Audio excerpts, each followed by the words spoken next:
Welcome to the Behaviorist Book Club. We're a community of busy research-focused practitioners just trying to stay in touch with the literature in the ABA world. You can find me at my website, www.behavioristbookclub.com, and my Twitter at Behaviorist Book Club, Facebook page, The Behaviorist Book Club. This series is, of course, JABA in one take. We're looking at volume 54, number 4 in 2021. The article title is Interteaching. How much does each component increase its efficacy? This was done by Stephanie Jimenez and Catherine Gaiman in the Department of Psychology, University of Pittsburgh, and Troy University. So, an analysis of interteaching. This is typically a format reserved for college classrooms, and I think this article was really made for that population based on its subject. But don't click off just yet, because I think what they find is essential to RBTs studying for the BCBA exam. BCBA is trying to learn new content and expand their own competency, and also the training and shaping of young RBTs to become really effective therapists for the kids we serve. So I think there's a lot here that's really important. I don't think it'll take too long to break it down, so let's get right into it. The first thing that we need to say right off the bat is that active teaching or an active learning is more effective than passive learning. What does that mean? When you read something, when you read and highlight it, when you look at visuals, those are all passive ways of consuming information. And essentially in the teaching literature, what they say is that your brain isn't working as hard because there's not a behavior being paired with it. However, active teaching is when you're actively doing a behavior, when you're actively recalling the information. These are things like writing things down, summarizing notes, taking practice questions, or discussing what you've learned. All of these things lead to better outcomes, better teacher evaluations if you're a student, more participation, more enjoyable, and really better test grades, including, I would argue, for that big, scary BCBA exam. As a total side note, in my own personal anecdotal evidence that is not research-based, just me and my opinion, I used active teaching procedures specifically for my studying strategies for both my BCABA and BCBA exam, both of which I passed on the first try. The specific procedure I used was taking as many practice questions as possible and then creating visuals and summarizing notes just on the things I got wrong. So, sidebar, anecdotal evidence, active teaching is the way to go in my opinion, and there is some research to back up that fact. Interteaching is a way of active teaching methods, and there's 5 components of interteaching that are important to note. The first is a prep guide. So this is a structured set of questions and kind of discussion prompts that help to ensure reading and prep discussion later on in the class. So the teacher assigns 2 chapters of the Cooper book and attaches a prep guide that ensures that the reading has occurred prior to class. The next component is actually the interteaching. So that's when pairs or small groups engage with each other and discuss and review the content on the prep guide without the teacher being actively present. The teacher may pop between groups to help facilitate, but they're not actively present each time lecturing. The next is the clarifying lecture. So this is where the students record and write down what they didn't understand, and the teacher specifically covers that information in the next class. And then finally, the last 2 components are frequent probes, quizzes, and tests, and then quality points, which actually isn't used in this study because it's kind of complicated, and it's not complicated, it's just cumbersome to apply to a study like this, and there hasn't been a lot of research to support it. But it's a collaborative contingency where these points are contingent on everybody answering these frequent probes and quizzes correctly. So it encourages and reinforces really strong group discussion, because if you have a poor group discussion and the person who ended up not reading or not paying as much attention in the lecture does really bad on the quiz, then that affects the entire class. So it's a group contingency. Interteaching has been found to be effective in research without the quality points, and that's why that wasn't included. My final grad school class of verbal behavior was actually taught in an interteaching format. We didn't use the quality points, but we did use every other component, and it was pretty interesting. It created, in my personal experience, a little bit of a strange format to the class, and it felt like it was hard to remember. Like the clarifying lecture sometimes wasn't as useful as I felt like it could be, because it was covering readings that I read 2 weeks ago and questions that I had a week ago. But then I was also having to think of new my program was very article heavy, so it was hard to keep all of the articles straight in my mind. But I think maybe if you did, my classes were once a week, maybe if you increase the frequency of classes, it might be a little more useful for the student. Overall, though, I mean, I learned verbal behavior, and I feel like I learned it pretty well. So it worked, if you want to call it that. I keep on going on sidebars. I apologize. Back to the article. Research has begun to analyze the different components. They found that those quality points weren't as useful as the rest of the components, but each one only removed one component at a time. And this is kind of the component analysis side of behavior analysis, when you have a lot of different components or a lot of different contingencies in place, and you're trying to figure out which one is effective and which one is not effective. Each study didn't see much difference when a component was removed. The results were always somewhat similar, except when discussion was removed. And when discussion was removed, that's when scores seemed to have a noticeable drop. But because only discussion was removed in that article, there wasn't much to go off of. So the purpose of this article is to first replicate and address different limitations, specifically of Saville and colleagues in 2005.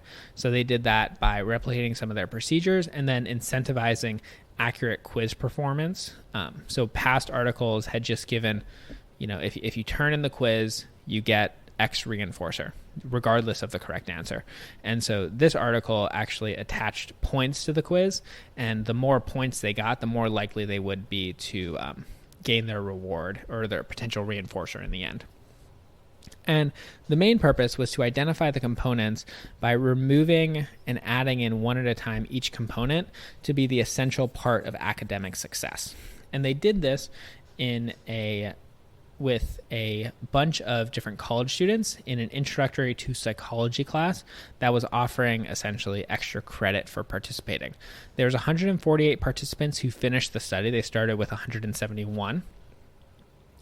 They put them in small class groups. It was a 15-kid max per, it's not sessions, but 15-kid max per time they ran the experiment, perhaps. And it was broken down into 2 sessions. The first session was a pre-test with 10 multiple choice questions. The reading and the information was over basic operant conditioning, which was chosen because it was something that it was unlikely that the children or the college students had experience at the time and had experience in learning about, but it was also something that was going to be covered in the psychology course anyways. So they did a pre-test with 10 multiple choice questions. They then randomly assigned to 4 experimental conditions, and that experimental condition, regardless of what it was, lasted for 45 minutes. So session 1 was 60 minutes. Session 2 happened a week later, and that just was a 15-minute post-test, and that was it. So 75 minutes in all for these students. Now let's break down each different experimental condition. So the first was the reading condition. This was 45 minutes to read a 4-page paper, and they were told to review it as if it were a school assignment. They could leave at any time, but they were encouraged throughout all of these conditions to stay until they really felt like they knew the material. The next condition was reading and prep guide. And that was when they were given 45 minutes to read, and they were also given a prep guide to complete. So we're now adding on different interteaching components. The next was reading, prep guide, and group discussion. So they had 22 and a half minutes to complete the reading and the prep guide. And then for the next 22 and a half minutes, they divided it into pairs of 2 or 3 to discuss the prep guide. So remember, discussion seems to be a really valuable component. So this is the first time we're introducing discussion into our experimental conditions.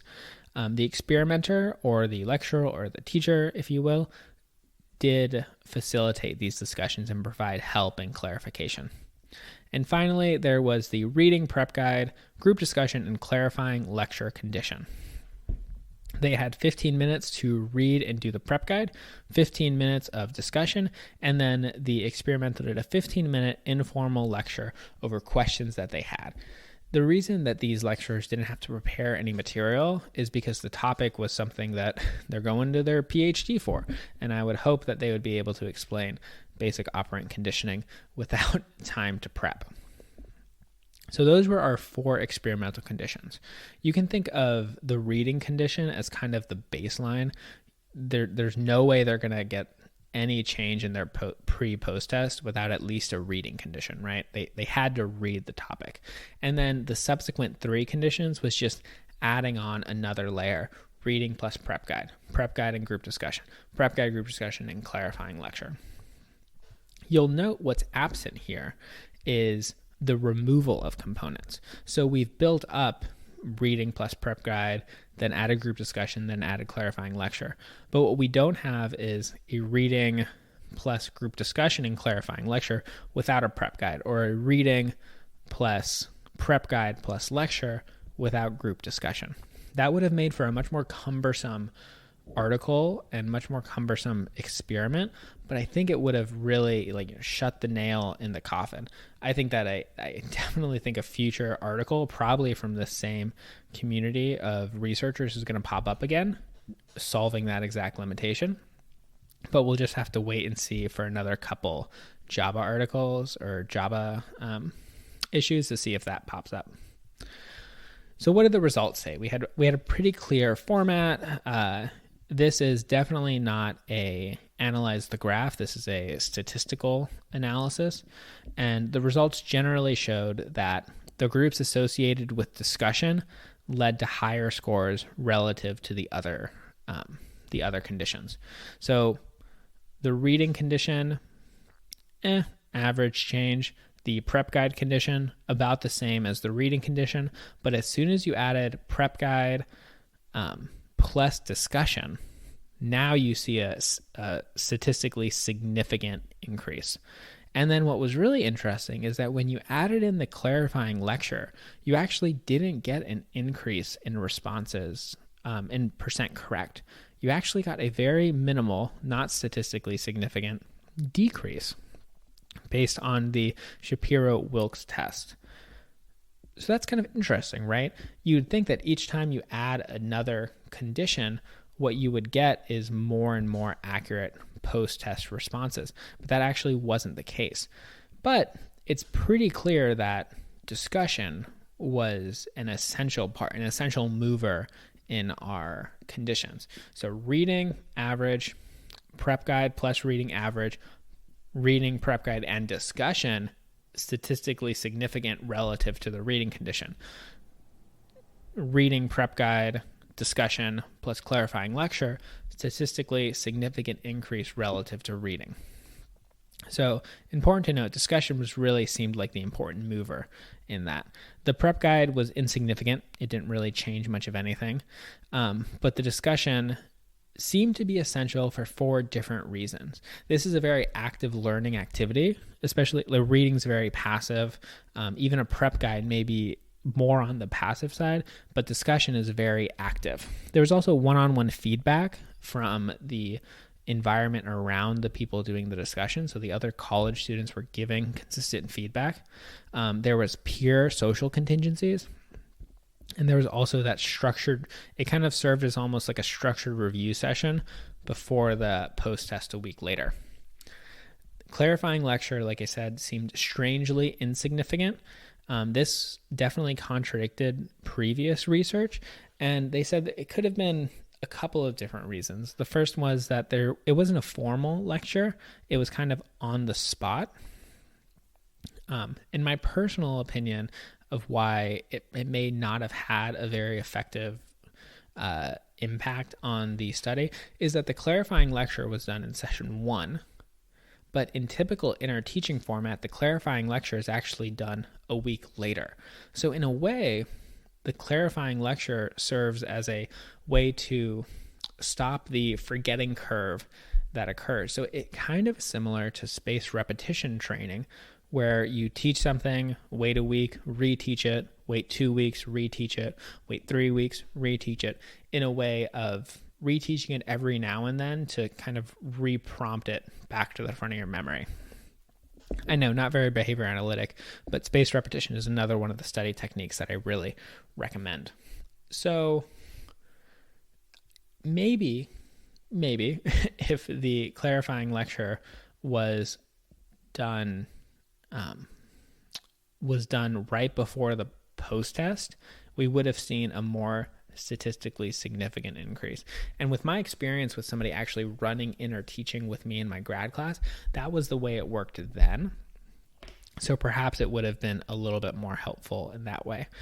The authors also noted that the clarifying lectures took up 15 minutes of time that was devoted to discussion and reading. So the fact that the clarifying lecture reduced the discussion time also may have affected the scores. So if group discussion is so effective of a component for interteaching, but then you take 8 minutes of it away and put it into a lecture, maybe the the college students did find the clarifying lecture effective, but it wasn't as effective as 8 more minutes of group discussion. There's definitely a lot of future research that can come out of this.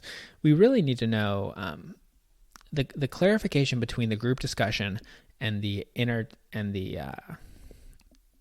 clarifying lecture really is important, because the clarifying lecture is a very time-intensive and time-intensive process to actually conduct. So, like 15 minutes at least for a clarifying lecture. And then also time-intensive for the teacher to prep and prepare for. A lot of teachers, in academia have their lecture slides created a long time in advance. Whether they've taught the class before, it's kind of already finished, and they more of just review and then teach on them. But when you're doing interteaching, it requires you to make a somewhat novel PowerPoint deck right before each class. And depending on when you have the students submit their questions and things like that, it can be a very, time intensive and stressful process. So it's important, I think, to note that the removal of the clarifying lecture as a component would do more than increase the students' efficiency and the students' value. It would also increase the instructor's value. It would give them a lot more bang for their buck. So a lot of future research that needs to be talked about. So what were my key takeaways? This really was targeted at college professors, and I'm not a college professor. I don't have a PhD. I'm not looking to get into academia. So what can I take from this article as a BCBA and help my clients do better in the long run? The first thing is if you're a BCBA, you're probably supervising someone or talking to someone who is prepping for the BCBA exam. I would 100% encourage you to prompt them, or you yourself as the person prepping for the exam, to use active teaching methods. You don't have to go full on interteaching, but what was most effective in this article? It seemed to be the group discussion. Can you set up a Zoom group discussion, a study group, maybe not 8 people, maybe 3 people, and just have a really effective group discussion? I think that would really help the studying process.